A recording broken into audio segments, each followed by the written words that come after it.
साथियों, जय भीम, जय भारत, जय संविधान। मैं बहुजन Dastak news and constitution channel से गौतम रत्ना, और अभी एक बहुत ही पुराने ऐतिहासिक मुद्दा कहूँगा मैं इसको, और उस पर बात करने के लिए, उस पर डिबेट के लिए हमारे स्टूडियो में मौजूद हैं मिस्टर गौतम जी।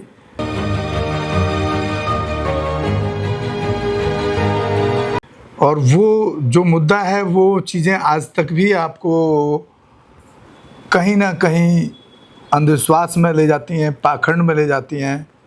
ऐसे मुद्दे को निकाल कर लाए हैं और उसकी बड़ी गहराई से उन्होंने उस पर काम किया है, सोच विचार करके। और ये है क्या, देखिए, ये आम जिंदगी से जुड़ा हुआ चीज़ है। आपने देखा होगा कि जब किसी की मौत हो जाती है तो आज भी आप गांव एरिया में जाएंगे या दिल्ली में भी जाएंगे तो पहले तो एक हरा बांस ढूंढा जाता था कि उसको हरे बांस उसकी खोपड़ी में मारते थे। ऐसा कुछ एक संस्कार है, आज भी है दिल्ली में। आप शमशान घाट में देखेंगे, जब कोई डेथ हो जाती है तो एक लंबा बांस ला करके उसकी खोपड़ी में मारता है वो। इसी मुद्दे पर हम बड़ी विशेष चर्चा करेंगे, क्योंकि ये हर एक के साथ जुड़ा हुआ है। और इसमें सबसे बड़ा पॉइंट ये है कि जब आप उस एक तरफ आप कहते हैं कि अम्बेडकरवादी हो गए हैं, हम बुद्धिस्ट हो गए हैं, लेकिन जब आपके परिवार में किसी बुजुर्ग की किसी भी तरह को डेथ हो जाती है तो आप उन्हीं हिंदू संस्कारों से, जो अंधविश्वास पाखंड का प्रतीक हैं, उन्हीं पर आप सारे संस्कार आज भी कर रहे हैं, जिसको मैं समझता हूँ कि छोड़ने का काम करना चाहिए। और उसको डिटेल में बताएंगे हमारे मिस्टर गौतम जी। हाँ गौतम साहब, सवाल तो मैंने बता ही दिया। हाँ सर। और हम चाहते हैं कि दर्शकों को उससे एक सीख मिले, आप जो पूरी डिटेल के साथ बताएंगे। सर, ये जो प्रथा है जी, ये सती प्रथा से लेकर के जुड़ा हुआ है। पहले जब कोई किसी का हस्बैंड मर जाता था तो उसकी औरत को उसी की चिता के ऊपर रख के जला दिया जाता था जी। तो वैसे आज भी, वैसे शहरों में तो मोस्टली कहीं मतलब ख़त्म हो चुका है। नहीं, ख़त्म नहीं हुआ, नहीं ख़त्म हुआ है। आज भी शमशान भूमि में जाओगे तो आज भी वो बांस से ही उसका वो सर पे से मारते हैं मरने के बाद। अच्छा। लेकिन अगर देहातों में देखेंगे तो जैसे मान लो कोई व्यक्ति एक्सपायर हो गया तो क्या करते हैं कि हरा बांस काटते हैं। बस यहाँ हरा नहीं, यहाँ सूखा होता है। इतना ही फर्क है। बड़ा हरा बांस इसलिए काटा जाता है, चाहे एक दिन पहले ही पूरी कोठ काट के रखी हो, वो बांस नहीं चलेगा, एकदम ताज़ा हरा ही चलेगा। क्या कारण है इसका? उसका कारण ये है कि पहले क्या होता था कि सती प्रथा होता था और स्त्री को उसके हस्बैंड के ऊपर रख के जला दिया जाता था जी। तो हरा बांस केवल इसीलिए काटे जाते हैं। हालांकि जो कहता है कि हाँ हरा बांस काट ले आइए और ताज़ी रस्सी भर लीजिए, उसको भी नहीं मालूम है कि आखिर में हरा बांस ही क्यों काटा जाता है और ताज़ी रस्सी तत्काल ही क्यों भरी जाती है। उसका रीज़न होता है कि जब कोई व्यक्ति मर जाता है तो तत्काल हरा बांस काटा जाता है। और पहले क्या था कि जब उसको वहाँ पर शमशान घाट पे लेकर जाया जाता था तो उसकी पत्नी को भी साथ में लेकर जाते थे जी। और साथ में 4 खूंटे और 2 लग्गी और ताज़ी रस्सी। ये लग्गी क्या होता है? लग्गी मतलब लंबा सा जैसे लग्गी होता नहीं है, लकड़ी। अच्छा। मतलब बांस का ही वो लग्गी कहते हैं उसको। अच्छा। लंबा सा होता है, जैसे दूर से है उसको दबाने काम करते थे उससे। तो जब वहाँ चिता बनाते थे तो पहले उसके हस्बैंड को रखते थे, इसके बाद फिर ऊपर से लक्कड़ रखते थे, इसके बाद उसकी पत्नी को उसके ऊपर लिटाया जाता था और साथ में 4 खूंटे हरे बांस का गाड़ा जाता था और उसकी पत्नी को उसके ऊपर लिटा करके दोनों हाथ पीछे से और दोनों पैर आगे से उस ताज़ी रस्सी से उस खूंटे से बांध दिया जाता, जिंदे ही। इसके बाद में ऊपर से फिर लक्कड़ रखी जाती थी, इसके बाद आग लगाई जाती थी। तो हरा बांस इसलिए होता था कि जब आग लगाने के बाद जैसे हरा बांस है तो वो नहीं जलेगा, धीरे धीरे जलेगा। पहले वो जल जाएगी, इसके बाद फिर ये जलेगा। तो जब आग लगा देते थे तो क्या होता था कि वो तड़पती थी, भागने की कोशिश करती थी। तो एक व्यक्ति इधर से और एक व्यक्ति उधर से उस लग्गी से क्या करता था, एक पैर की तरफ से और एक सर की तरफ से उसको दबाता था। जी। रस्सी तो पहले जल जाती थी और इसके बाद में वो भागने की कोशिश करती थी, उसे उसी लग्गी से, हरे बांस की लग्गी से उसका पैर दबाया जाता था और उसके सर की तरफ से दबाया जाता ताकि उठ के भाग ना पाए। तो हरा बांस केवल इसीलिए यूज किया जाता था। लेकिन आज प्रथा, आज भी वही लोग नहीं, जब बांध दिया तो कैसे बांध, इसलिए जैसे आग लगा दिए, हाँ 4 खूंटे लगा दिए और चारों कोने पे खूंटे लगा करके उसी रस्सी से, ताजी वाली हाँ। रस्सी से उसके एक हाथ से इस तरफ, एक हाथ से इस तरफ, ये दोनों हाथ सर की तरफ बांध दिए उसी खूंटे से, और दोनों पैर पीछे वाले पैर की तरफ से खूंटे से बांध दिए। लेकिन जब आग लगा दिए तो आग जब लगेगी तो क्या होगा, रस्सी पहले जल जाएगी, रस्सी जल जाएगी तो उठ के भागने की कोशिश करेगी। तो क्या करते थे, एक व्यक्ति इस तरफ से, एक व्यक्ति उस तरफ से खड़ा होकर के एक पैर की तरफ से, एक सर की तरफ से उसको दबाता था ताकि उठ के भागने ना पाए। इस तरीके से, इतनी बुरी तरीके से उसको जलाया जाता था। दूसरा कारण यह होता था कि जो औरत अपने पति के साथ जलने के लिए तैयार नहीं होती थी, उसको क्या करते थे, घर से निकाल देते थे या एक कमरे में बंद कर देते थे। उसका पानी और खाना देना सब बंद हो जाता था। कोई भी व्यक्ति उससे मिलता नहीं था। आज भी क्या है, जब कोई भी व्यक्ति कोई स्त्री जैसे उसका हस्बैंड एक्सपायर हो गया है, कोई व्यक्ति उसके सामने से गुजरता है तो कहते हैं कि अरे ये तो अपशगुन हो गया, विधवा आ गई। तो उस टाइम भी क्या करते थे, उसको अंदर रख करके उसको खाना पानी बंद कर दिया जाता। तो आज भी अगर कोई डेड बॉडी जा रही होगी तो उसके सामने आदमी नहीं आता है, डर के मारे। तो उससे क्या होता था, लोग मिलना बंद कर दिए। इसके बाद वो उसको खाना पानी बंद कर दिए। जब उसको भूख लगती थी, वो निकलती थी कि हाँ किसी से कहीं से मिल जाए कुछ खाने के लिए, तो लोग क्या करते थे कि कोई ईंट से, कोई पत्थर से, कोई ढीले से उसको मारते थे दूर से, और उसकी परछाइयों से वो परहेज करते थे। उससे क्या होता था कि वो 2 दिन, 3 दिन, 4 दिन, 5 दिन, 8 दिन, 10 दिन अपना जीवित रहती थी। इसके बाद खाना पानी ना मिलने की वजह से वो क्या करती थी, तड़प तड़प के मर जाती थी। मतलब बचने का कोई रास्ता नहीं था, चाहे वहाँ जल के मरे और चाहे यहाँ पे भूखा मरे, लाठी डंडे और ईंट से तड़प तड़प के और भूखे मरे। तो ऐसी प्रथा थी पहले से, और आज भी वही कुप्रथा लेकर के लोग ढोते हैं और चलते हैं कि भाई ताज़ा ही बाँस चाहिए, ताज़ा ही रस्सी चाहिए। लेकिन उनको ये नहीं मालूम कि ताज़ा बाँस ही क्यों काटा जाता है, ताज़ा रस्सी ही क्यों बनी। वो तो पॉइंट क्लियर हो गया। लेकिन एक बात बताइए, ये जो अम्बेडकरवादी अपने आप को कहते हैं, अम्बेडकरवादी बनते हैं और बड़े गर्व से कोई चमार कहता है, कोई जाटव कहता है, और संविधान का राग लापते हैं, संविधान का नारा देते हैं, सब मतलब पूरा जो एससी समाज में, एसटी में तो कोई ऐसा मिलेगा ही नहीं।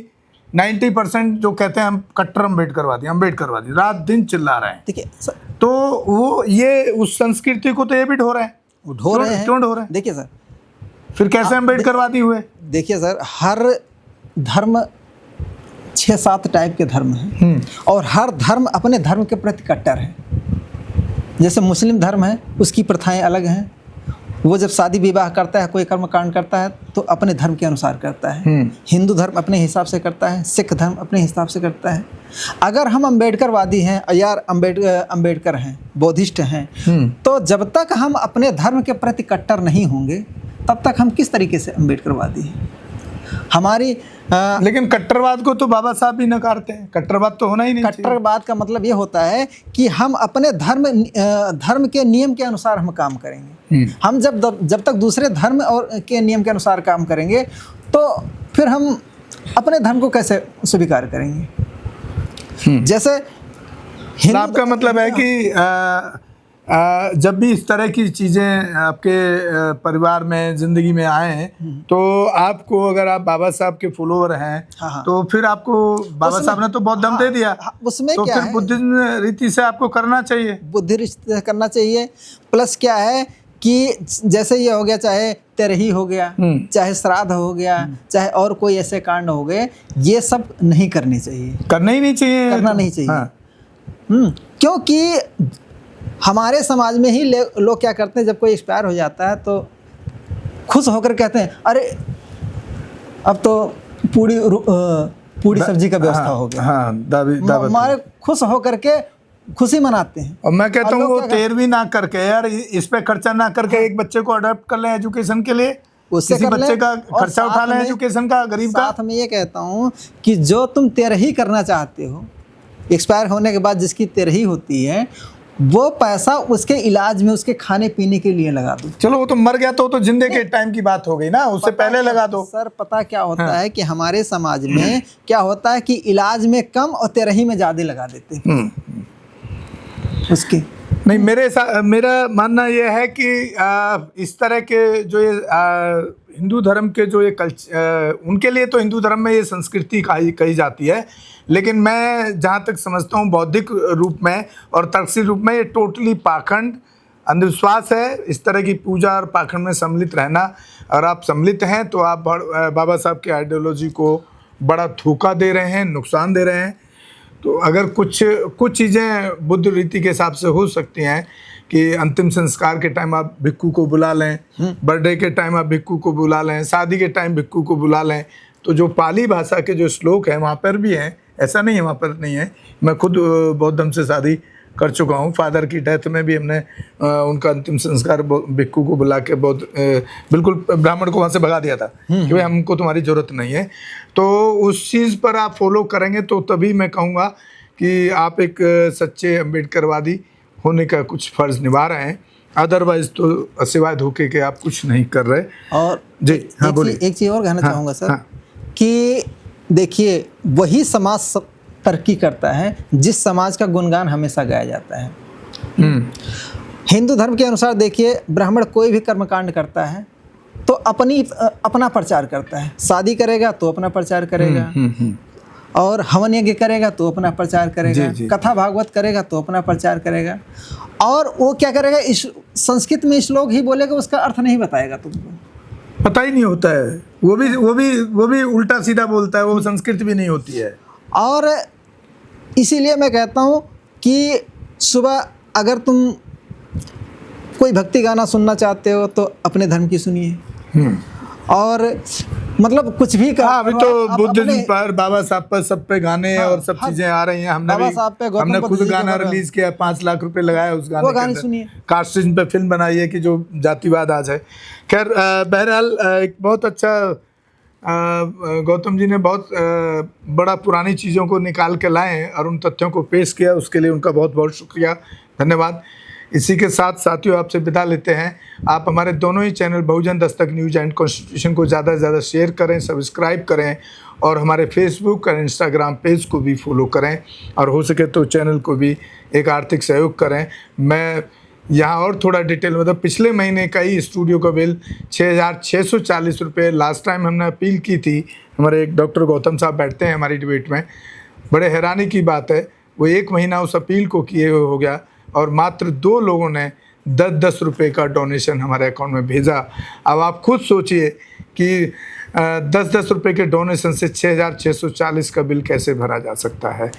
इसी के साथ आपसे विदा लेते हैं। जय भीम, जय भारत, जय संविधान, नमो बुद्धाय। धन्यवाद साथियों। हमारे चैनल लाइक, शेयर, सब्सक्राइब देखना मत भूलिएगा। जय भीम, जय भारत, जय संविधान, नमो बुद्धाय। धन्यवाद। चैनल आर्थिक समस्या से गुजर रहा है।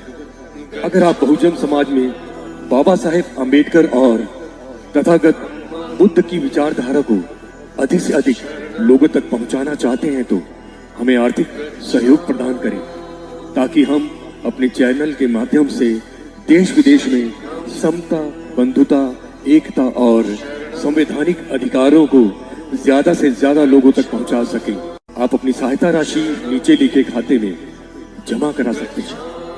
खाता धारक गौतम रत्ना, खाता संख्या 3169576865 IFSC कोड SBIN 0060336, बैंक भारतीय स्टेट बैंक। आप हमारे बैंक खाते का विवरण स्क्रीन पर भी देख सकते हैं। जय भीम, जय भीम। मैं गौतम रत्ना गौतम फिल्म्स प्रोडक्शन में आपका स्वागत करता हूं। आप हमारे प्रोडक्शन हाउस के अंदर अपना कैरियर बना सकते हैं as a film director, as a producer and actor and actress and editor and cinematographer also. अगर आपको फिल्म से रिलेटेड कुछ भी प्रोजेक्ट आपको बनवाना है तो हमारे पास में पूरा सेटअप है जिसमें फिल्म कैमरा है, शूटिंग लाइट्स है और एडिटिंग है। सारा A to Z एक ही जगह पर आपको हमारे यहाँ पर मिल जाएगा। तो दोस्तों आप हमें कांटेक्ट कर सकते हैं हमारे नंबर्स पर 9810085714।